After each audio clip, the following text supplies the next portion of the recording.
Rock के बाद अगला डांस रिंकू नहीं आना है, शिवम। अगले हाउस में रेडी रहना है, शिवम। और उनके बाद स्टाइलियन रतनराज, ये दोनों बाहर खड़े रहेंगे। फिलहाल बात करते हैं ब्लैक रॉक के बारे में।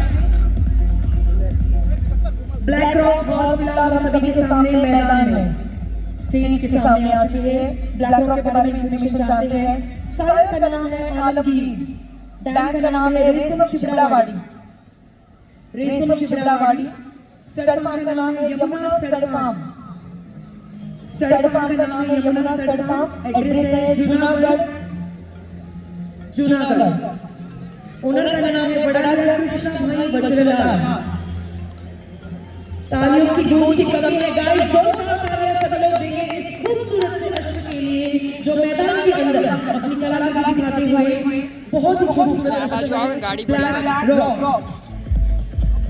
अरे આપણે ગાડી પડી અને એક્ઝેટ અમે જલ્દી બે ફોન નહીં માર જોડે. Black Rock is ready to join me. Join us, come on, put your hands together everyone.